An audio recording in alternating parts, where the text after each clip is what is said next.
Marjorie. Donc vous êtes à l'atelier de musique et du geste qui est animé par Maryse. Pourquoi vous êtes venue? Parce que, en fait, moi, Sixtine, quand elle était petite, enfin, elle avait avant 3 mois, elle avait beaucoup de coliques et j'avais beaucoup de mal à la calmer. Et c'est la pédiatre qui m'a conseillé de contacter Maryse, qui est venue, enfin, j'ai eu la chance qu'elle vienne faire une séance à la maison. Et ce qui est vraiment intéressant, c'est qu'elle nous apprend en fait que tous les moments du quotidien peuvent devenir des moments on peut les rendre voilà, musicaux et ça permet beaucoup de calmer l'enfant. Et c'est vrai que les enfants sont très sensibles à tout ce qui est bruit, son, musique et on fait passer beaucoup de choses comme ça. Et ça a été un moment aussi de partage et d'échange. Voilà, j'avais un petit peu de mal au début parce que justement elle pleurait beaucoup. Et là quand on vient, c'est vraiment un moment rien qu'à nous. C'est pour ça qu'on vient tous les 3 et qu'on partage avec elle et un très très bon moment. Et ça l'a calmée? Oui, en fait, ça fait diversion. Je pense qu'il faut beaucoup. Moi, c'est aussi ça que j'ai appris, c'est qu'il faut beaucoup faire diversion. Quand il y a un moment, elle est énervée ou elle est fatiguée ou autre chose, et ben la musique ou de chanter, tout de suite, elle est happée et elle regarde et ça lui plaît. Et c'est vrai que c'est un apaisement. Mais pour les parents aussi, je trouve. C'est aussi un moyen de retravailler, de créer une autre relation. Et c'est pour ça qu'on est venu et qu'on a eu envie de participer à l'atelier. On n'a pas regretté. Mais est-ce que c'est nécessaire de participer à un atelier? Parce que ces chansons, vous pouvez les chanter chez vous. Je fais un peu l'avocat du diable, c'est un peu mon métier. Mais... c'est vrai. Alors déjà, on n'en connaît pas. Alors, on en connaît tous, c'est vrai, mais on n'a pas forcément l'instinct d'aller les chercher et de les trouver.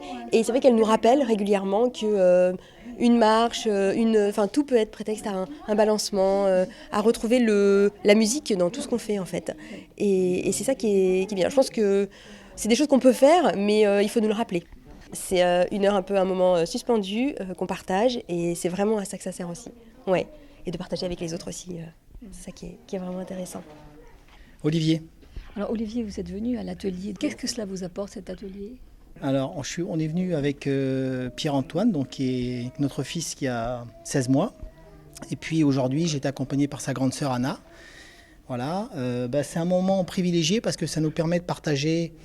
Quand on vient avec sa maman ou avec sa grande sœur, un moment en famille détendu, décontracté, où on peut échanger sans être perturbé par des pollutions extérieures comme on peut les avoir dans la vie quotidienne. Donc c'est vraiment un moment d'intimité en fait, qu'on partage ensemble. Et ça, c'est quelque chose que vous ne faites pas forcément par vous-même. C'est-à-dire qu'en fait, vous savez, dans la vie quotidienne, on est 5 à la maison. On a une grande fille qui a 14 ans, une moins âgée qui a 11 ans et le petit dernier qui a 16 mois. Donc tout le monde a des intérêts très différents dans la famille, plus les activités professionnelles. Donc c'est très difficile d'arriver à trouver un moment de tranquillité et de calme et d'apaisement pour pouvoir se poser un petit peu et vraiment profiter les uns des autres. Et vis-à-vis de notre fils qui a 16 mois, c'est vraiment un moment privilégié, où en plus il peut échanger avec d'autres enfants, et on le voit s'amuser, participer. Et l'avantage de ce cours et de ce moment qu'on partage ensemble, c'est que les enfants ne sont pas du tout contraints à faire quoi que ce soit. C'est-à-dire qu'il y a vraiment une autonomie, une liberté totale. Il n'y a pas de règles particulières, si ce n'est profiter de l'instant présent. Et ça se passe assez en douceur. Quand on arrive, on se dit mais ils vont jamais tenir 1 heure, ils vont péter les plombs parce que ce sont des enfants et finalement il y a apparemment les activités, les chansons se défilent les unes derrière les autres et ils arrivent à tenir assez bien pendant plus d'1 heure en fait. Oui, ils arrivent à tenir parce qu'en plus je pense que c'est varié, c'est coloré. Il y a du bruit, il y a de la musique, il y a des chants et pour ça Maryse alterne très très bien les séquences. Et c'est vrai que c'est toute la richesse du cours, c'est qu'elle est capable d'orienter et de varier suffisamment pour que l'enfant trouve un intérêt en permanence. Ouais. Voilà. Bon. Il ne parle pas encore, on ne peut pas lui demander ce qu'il en pense. Ici, il est très bavard, mais ça ne sera peut-être pas forcément très audible, mais vous pouvez l'interroger, on va voir. Est-ce que ça te plaît, Atelier de Pierre-Antoine ? musique du geste, l'atelier de musique du geste, ça te plaît ? Papa. Est-ce que tu te souviens de quelque chose que tu as chanté ?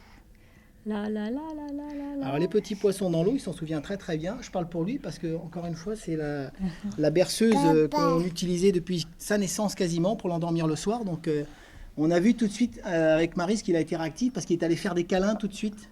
Comme c'est la berceuse de l'endormissement, naturellement c'est un moment de calme pour lui où il se pose. Super. Merci beaucoup. Je vous en prie.